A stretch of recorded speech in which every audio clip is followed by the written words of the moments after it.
Hey guys, my name is X Factor. I hope you're having a great day and ready to pull off some sick tricks in Battlegrounds.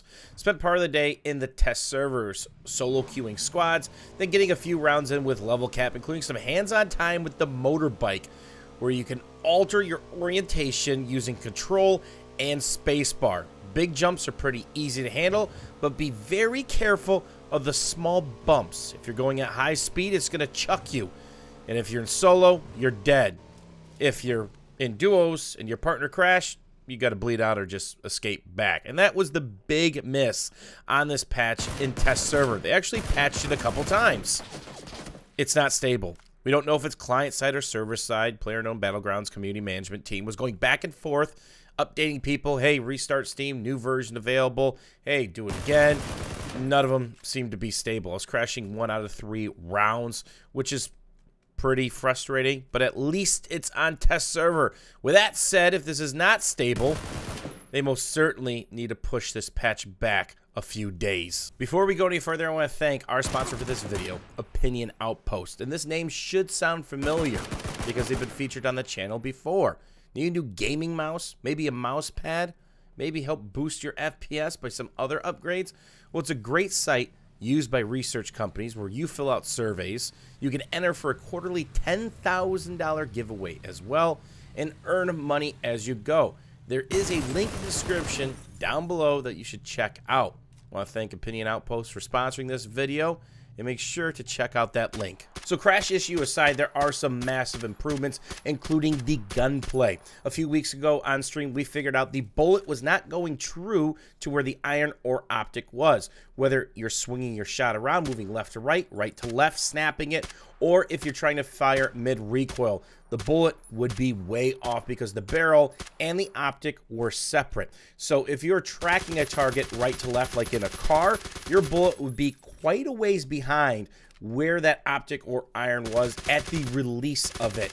This is something they fixed. Now you can snap around, you can flick shot, the bullet is going true to where that iron or optic is. You still have to count for lead, but be prepared to lead a little bit less on higher motion. Because again, the bullet is coming out where it should be at your gun. It makes gunfights a lot more snappy and quicker in most instances. So, ready to shoot some laser beams across the map? Yep, you're going to do that, but so are they. Another improvement was the SKS, because this really plagued the SKS. You'd usually throw an 8-time or an ACOG on it because it had moderate recoil, moderate rate of fire. You would try to fire mid-recoil or on reset, and you had no clue where the bullet went. Picked up the SKS a few times, had it used against me. It is an absolute beast now, especially at middle or long range. So I used to pass them up. Now I'm grabbing them with the combination of rate of fire and mag size. So here's a quick 2-tap with the SCAR L, and of course we're going to switch it up to the car. Now, hit registration and tick rate, something that's been plaguing Battlegrounds since the start of this. I don't think there's been any improvements there. There are multiple times where I took damage 1 to 2 seconds behind cover. There's also times where there'd be blood on my screen, kind of like that, and I took 0 damage. This happened more than once. But if you get your aim down, once you get dialed in, it's absolutely disgusting. And don't be afraid to pull the trigger at close range on full auto. As long as you're countering that vertical recoil, obviously horizontal is a little bit tougher to counter. You do that by resetting and burst firing, you're going to drop people. If you notice there that there's more blood on my screen and no damage. Want some more good news? The last couple of circles have been slowed down tremendously. But we got to test the chunk, which you're going to see here. Now you can actually stop and pop. You can think. You could flank, you could work the outside edge, or you can actually have a gunfight and not absolutely get punished by the circle. There you can kind of see the speed of one of the late game circles. Not too bad. Something you could run along and keep up with. Now take a look at the mini-map before I die here to the chunk of the circle. There's a dotted line. This always shows up if you're outside the circle, and it goes from you to the center. So no matter what kind of waypoints you have up or callouts, you could see relative location or direction to go. So, less people are dying to the player zone, right? Kind of. Because they changed the way hard car spawns work, and it might have been too much of a nerf. Most of you guys are aware of the hard car spawns available in the Battlegrounds, and it was a common drop. That was the meta. Get to a car, get to the outskirt, work the outskirt, slowly work the rim, and then come back in. Well, now, those hard spawns are not guaranteed to have a car or a bike. 50% of the time or less, based on my sample size, which might have been 15 or so games, there were not cars or bikes. Now, you look at something like Rozhok, where it had the Western Waterworld car, it had the Southside car by Sniper Hill, it had one to the east, and then right across the road from that, can't tell you how many times I dropped Rozhok and heard only one car or vehicle crank up at the start. Again, my sample size is pretty small, but I think it's less than 50%. Might be a bit too much of a nerf. I like the randomization of this, but again, watching tons of people die to a slowed circle kind of stinks. You're doing a lot more running. And keep in mind, the foliage is still drawn out to roughly 75 meters. So as you see grass in your screen, in your immediate surrounding, if somebody's 100 to 200 meters out, they don't see that. They might just see you prone in a field.